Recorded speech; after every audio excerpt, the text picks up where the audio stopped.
भारतीय किसान यूनियन भानु के राष्ट्रीय अध्यक्ष भानु ने दाखी नारा जाते समय मैनपुरी चौराहे पर मीडिया से बात की।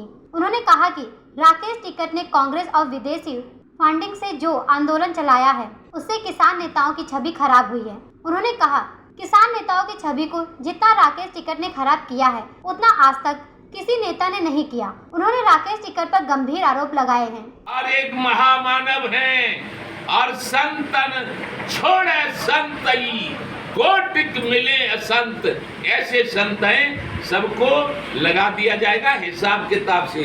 माफिया नहीं बचेंगे, भू माफिया नहीं बचेंगे, जो दूसरों के मकान पर कब्जा करते थे वो नहीं रहेंगे, जो पकड़ करवा के पैसा कमाते थे वो भी नहीं रहेंगे।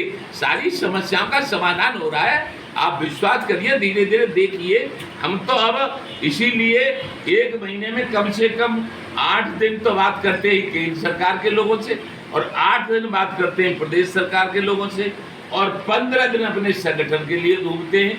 हम तो बाबा जी है पूरे। माननीय अध्यक्ष जी, ऐसी क्या स्थिति बनी कि टिकैत गुट में आज 2 फाड़ हो चुके हैं? अरे टिकैत हम कहते नहीं थे बार बार, सारे लोग थोड़ी खराब होते हैं। हमारे विचार से 2 जातियां हैं भारत में, एक मानव और एक दानव, और 2 ही धर्म हैं, एक मानव धर्म एक दानव धर्म। जो हिंदू मुस्लिम सिख ईसाई जैन बौद्ध ये धर्मों को हम कुछ को नहीं मानते। धर्म 2, मानव एक दानव।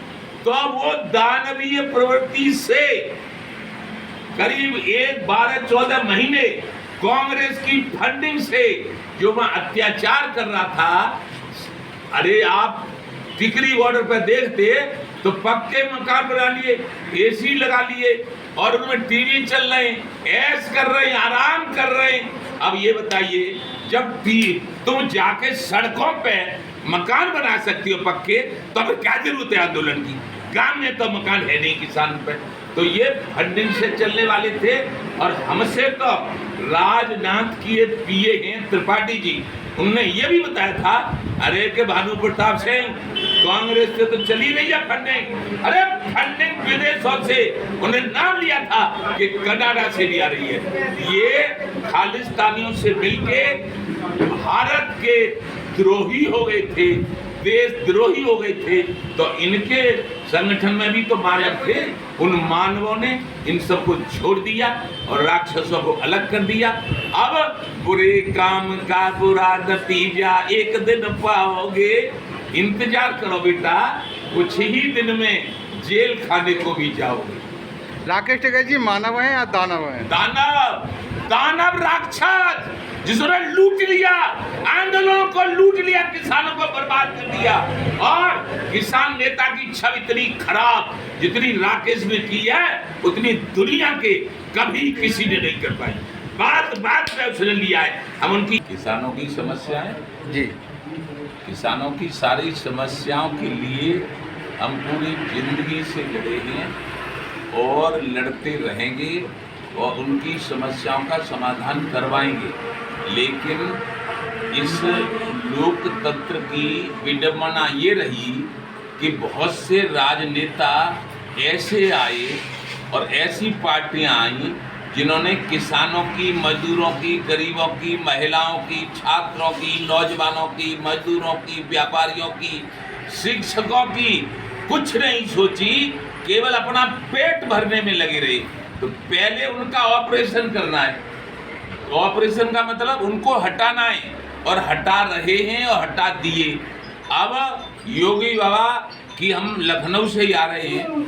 योगी बाबा से माननीय ब्रजेश पाठक जी जो उप मुख्यमंत्री हैं, माननीय केशव प्रसाद मौर्य जो उप मुख्यमंत्री हैं और पूर्व उप मुख्यमंत्री दिनेश शर्मा जी से दयाशंकर सिंह जी जो मंत्री हैं, उन सब से हमारी वार्ता हुई है। माननीय मुख्यमंत्री से भी सारी समस्याओं का, देखो सरकार बनी है, थोड़ा सा इस समय असमंजस है, कौन मंत्री कौन पद कौन, वो अभी डायरेक्टरी भी नहीं छपाई। तो सारे मंत्री हमसे ये वायदा कर चुके हैं कि हम जितनी भी किसानों की समस्या होंगी, चाहे वो विद्युत की हो, चाहे वो ट्यूबवेलों की हो, चाहे वो ये जो हमारे जानवर घूमते हैं, छुट्टा जानवर, इनकी हो, सारी समस्याओं का समाधान करेंगे। दूसरी, केंद्र सरकार से जब बात हुई है माननीय अमित शाह जी से और कृषि मंत्री नरेंद्र तोमर जी से और कृषि राज्य मंत्री कैलाश चौधरी से, राजनाथ सिंह से, तो उन्होंने ये कहा है कि जो तुम्हारी मांग है कि किसान आयोग का गठन होना चाहिए और किसान आयोग की सहमति से ही एमएसपी तैयार होनी चाहिए। वो लागत मूल्य का ड्योढ़ा जब मिलेगा किसान को तभी तो किसान की पार पड़ेगी। अब तक तो ये होता रहा, जैसे कांग्रेस की सरकार आई और आई, सपा की, बसपा की, कि किसान की तरफ कोई सोच बात ही नहीं करते थे। इतने अंदर बैठ जाते हैं, इतने ठाट बाट हो जाते हैं। और फिर तुलसीदास ने भी लिखा है, प्रभुता पाए काय मद नहीं। मद हो जाता है, अहंकार हो जाता है, राक्षस प्रवृत्ति आ जाती है। लेकिन ये भी लिखा है, जब जब होए। फिरोजाबाद से विजय राठौर की रिपोर्ट, न्यूज़ हब भारत।